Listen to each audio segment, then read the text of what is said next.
Primeira coisa, né? Comunicação de impacto. Será que dá para a gente falar de impacto positivo, de impacto social e de comunicação? É uma pergunta, né? Em tempos em que todas as empresas estão falando seus valores, seus propósitos, suas causas, de que maneira a gente avalia uma campanha publicitária enquanto campanha, ou a gente avalia a campanha, né, um processo de comunicação como uma ferramenta de transformação social? Bom, essa é uma pergunta desafiadora, né, porque teremos que entender exatamente qual é a comunicação que chega para quem recebe. Porque impacto é sobre aquilo que a gente gera, sobre o efeito, sobre aquilo que a gente deixa. Então, como é que a gente traz isso para o contexto de projetos culturais?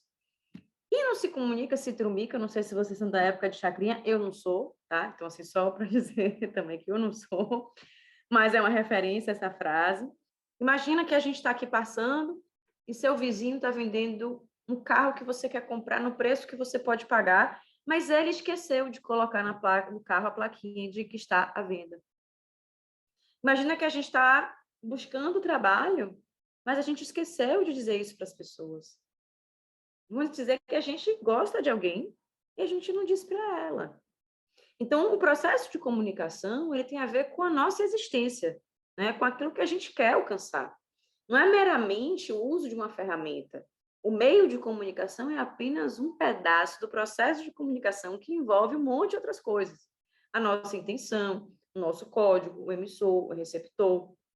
E aí a gente vai, depois que a gente entendeu o que a gente quer comunicar e para quem a gente quer comunicar, aí sim a gente escolhe a melhor ferramenta e não ao contrário. Quando a gente começa a entender, né, a lógica da comunicação, a gente vai começando a perceber assim, bom, quem meu projeto fala?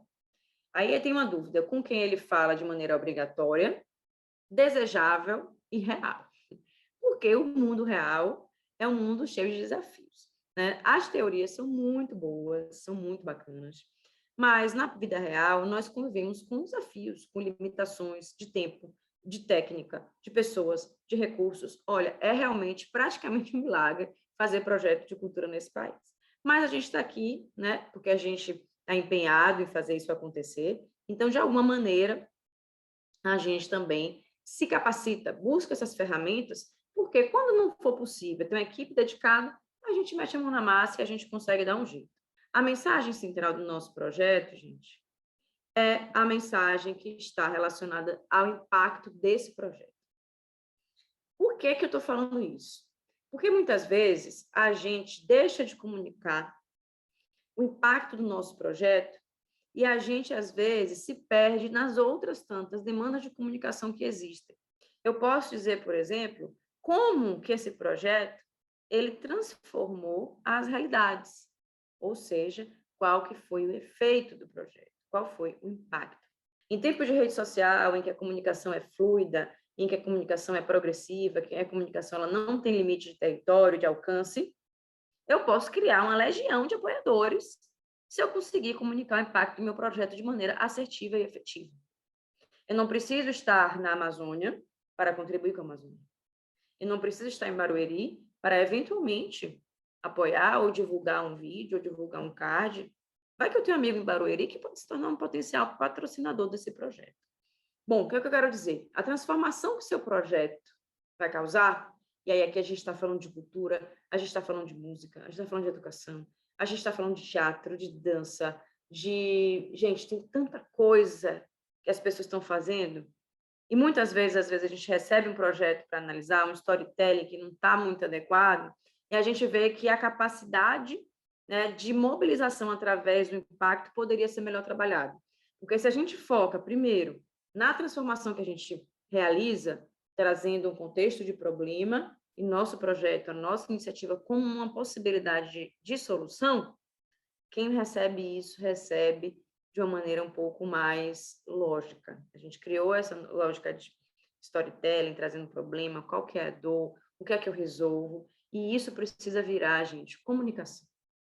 Isso é um conteúdo muito rico, tá? Que pode ser realmente feito por nós e muitas vezes não se configura em processos complexos ou onerosos financeiramente. É muito mais um ajuste de linguagem. Gente, trabalhar a comunicação é trabalhar com o improvável. o imponderável, né? Coisas tantas que podem acontecer e, assim, as pessoas... Tem muita gente que não é legal, claro, mas tem muita gente incrível.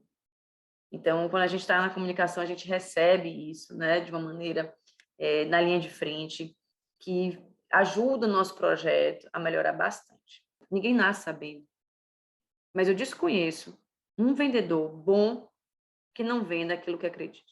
A gente só vende o que a gente acredita, tá? Então, assim, dica de comunicação, treino, pessoal. Treino, treino, treino. Pega uma pessoa, deixa eu vender meu projeto para você. Você pode até ter uma empresa, né, parceira para fazer isso, mas não substitui você falar do seu projeto, porque em algum momento você vai lidar com os apoiadores, em algum momento você vai lidar com o parceiro.